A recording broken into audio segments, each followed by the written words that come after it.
Hey everybody, welcome back to Record-ology. This is going to be cool because today we're taking a look at a record player that you guys requested. This is the Victrola Eastwood 2. Now I'm super excited about this because it looks like it's based off of the same design as the Victrola Portable, which I believe is the Revolution Go, and that sounds fantastic. Build quality, but the sound quality is fantastic. So with that sound system put in the form factor of a non-portable desktop unit, we could have a real winner here. So let's open it up, unbox it, test it out, and most importantly, give it a sound test. You're not going to want to miss this.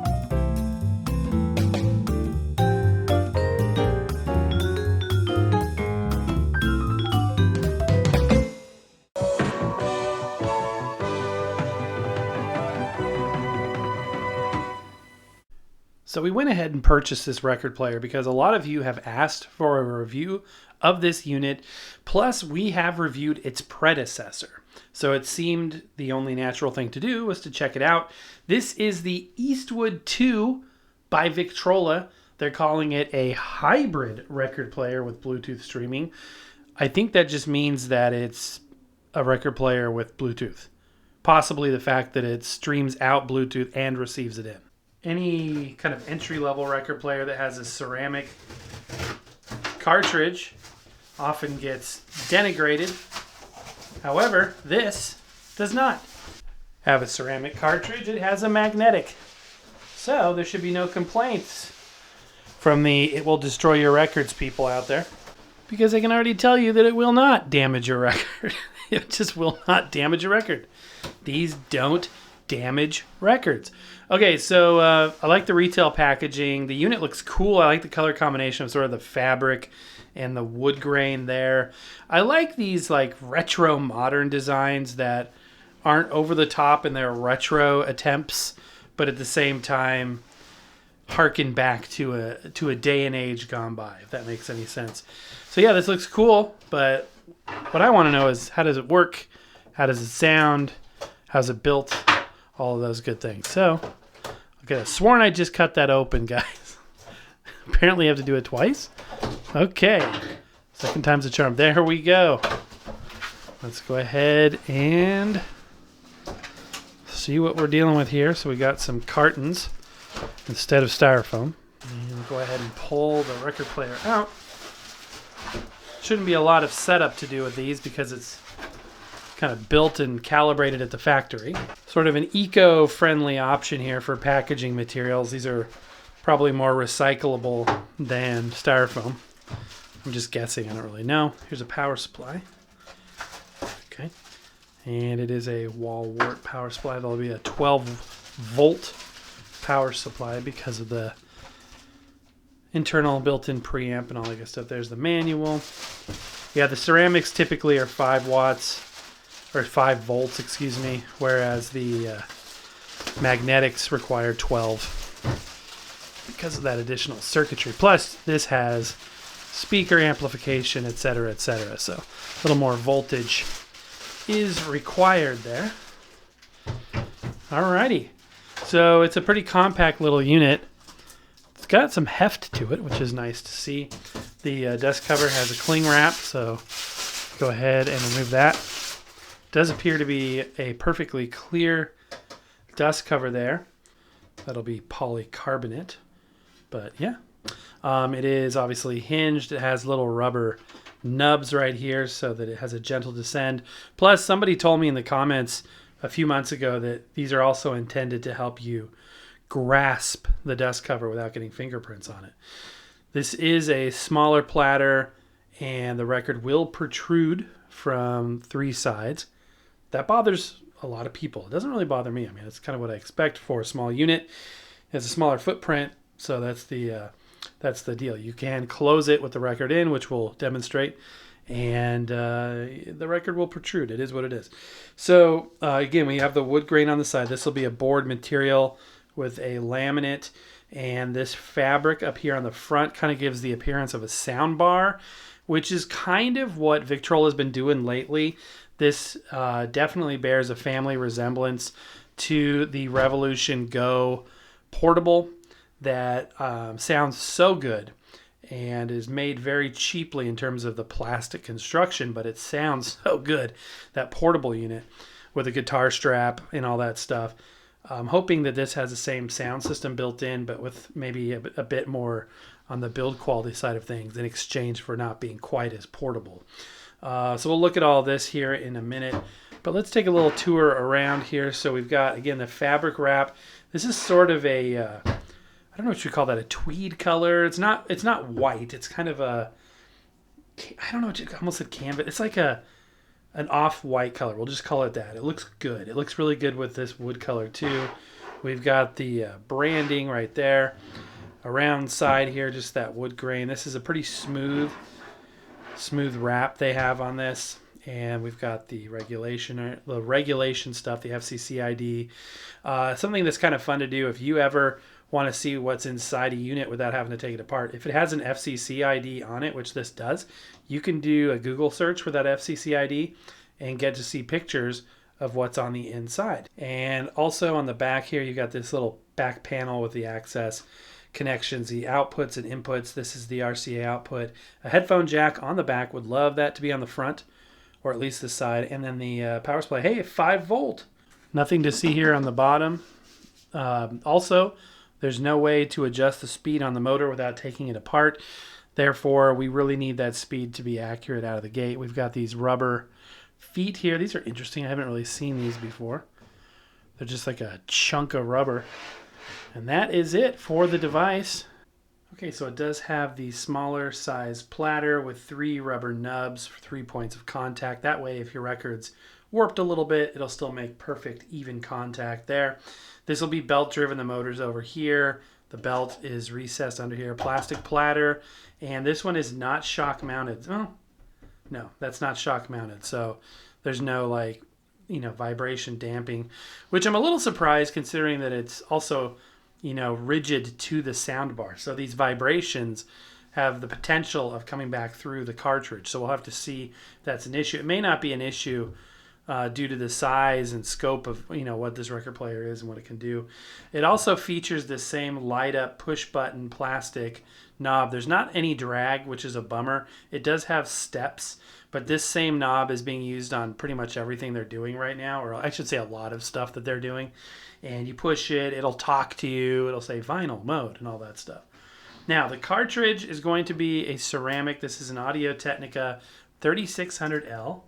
And there is tape down here, not just the plastic guard. Sometimes these plastic guards have a tendency of coming off. And sometimes with this type of a head shell, which is the same type that's used on like a LP60 series and whatnot.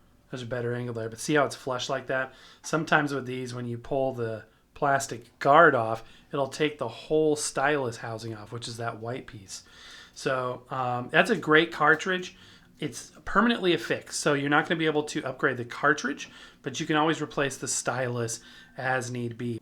But the 3600 is a great moving magnet cartridge. It features a carbon fiber cantilever. That's why it's black and not shiny.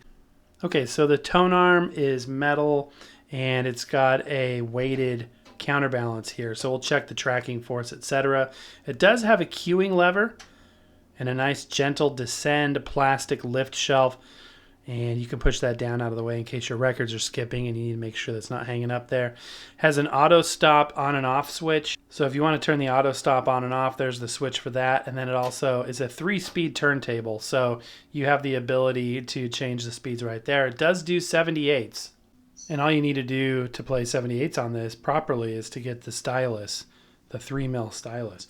Because this is a micro groove stylus, so it's not best suited for that, although it won't damage the record, and the records won't damage this when playing 78s. Yeah, it's a simple little record player, but you know what? It doesn't take up much space. It's affordable for most people. And if this is sounding as good as I think it will, this should really have great sound quality. Plus, you can connect it to a larger stereo system. But we'll hold back our final assessment until we actually hear the thing. So there's a strobe disc. We're going to test the speed, consistency, and accuracy. So this is a strobe warning if you're sensitive to flashing patterns, etc., etc. you may want to stop the video now. That is up to you, or skip forward until after this part of the test. One thing I like about this design with both the portable version and with this is how low the record is. I think that's cool. I don't know why that, tickles me, but it's cool. I couldn't plan this any better, but I picked the day to shoot and do a sound test when my lawn guy's out front. Okay, so let's go ahead and kill the lights here so we can see the strobe better, and turn on the incandescent light. That will help us to see this show up better. Let's start by turning it on, pressing and holding. Final. Okay, zooming in now. 33 RPM is right there, and as you can see, it's pretty dang accurate. Moving a little bit to the left, so it's a little bit fast, but that may settle in over time. Going to 45 now.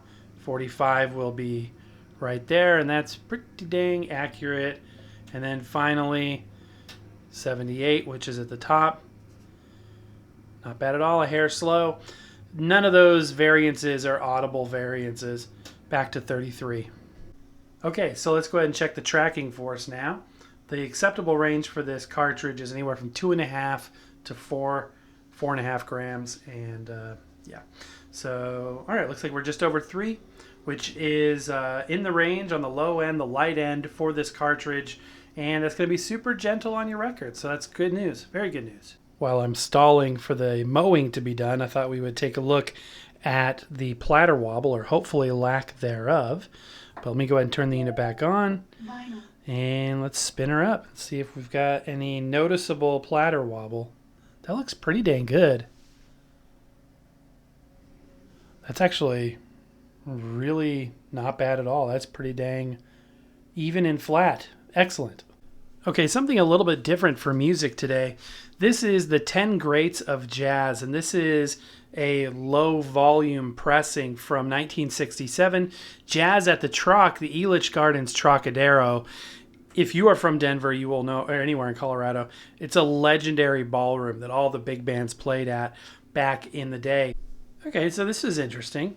I'm getting the shot set up to play the sound test, which I will not do until the lawnmower stops, by the way. It's further away, so it's not quite as loud, but I want it to be good sonically for you guys to hear it.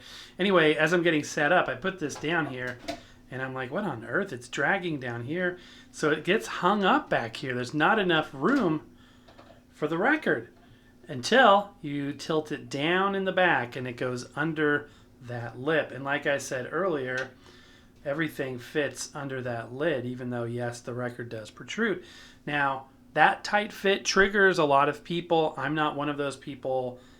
I think it's kind of cool, actually. It doesn't bother me whatsoever. But some people have a hard time with a couple of things. They have a hard time with the record protruding. They have a hard time with a non-full-size platter. That's a personal preference kind of a thing there. In terms of the sound quality capabilities of the record player, what it's going to sound like, definitely got to tilt it down back there. For this unit, I don't think it would matter if it had a full-size platter, a small platter, and the dust cover and all that stuff, visual thing anyway. So it should sound good, and keeping in mind what this is and what it isn't. This is a small, convenient record player.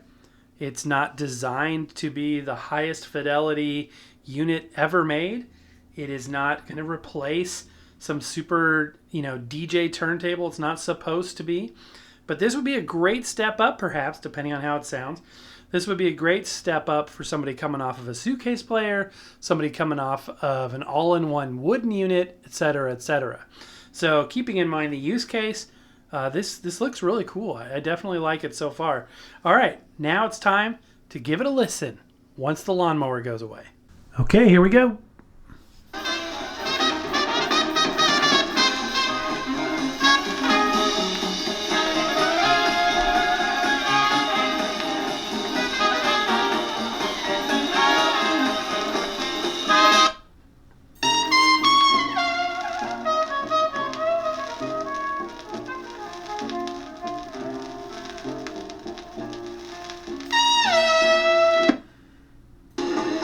Yes, sir.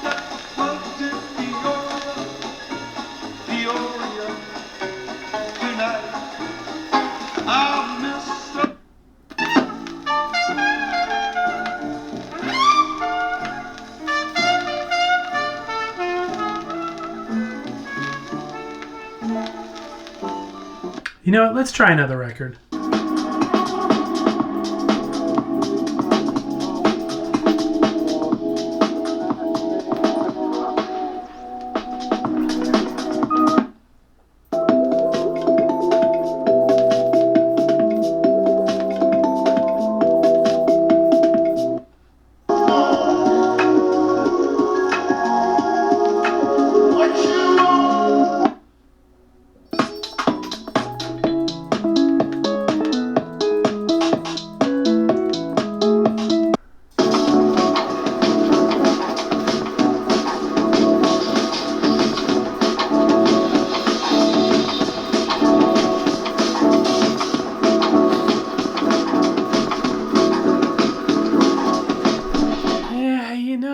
It was a little disappointing, honestly.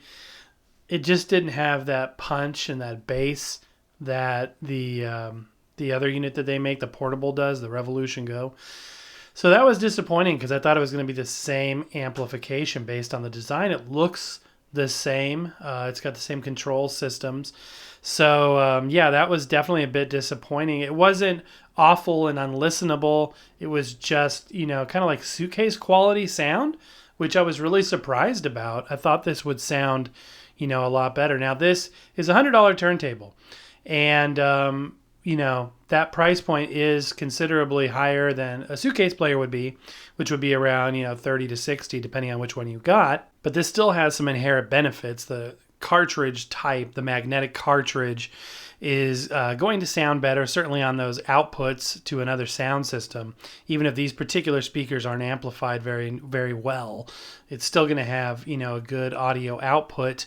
And it's going to be gentler on your records, and it's going to be a more compliant cartridge all the way around. So, not necessarily a bad unit. I'm just, the sound quality itself was definitely not impressive. Now I'm going to connect my phone to the device. Yeah. What you know about going out, head west, red legs, TVs, all up in the headrest, trying to live it up, ride through a bigger truck. It's not terrible. It's a little, I think it's a little more full than the record player, but again, it's not like blowing my mind. So let's transmit out of this sound system to a speaker that I know is a very good sounding speaker, and using the Bluetooth out functionality, and see what happens. Stream.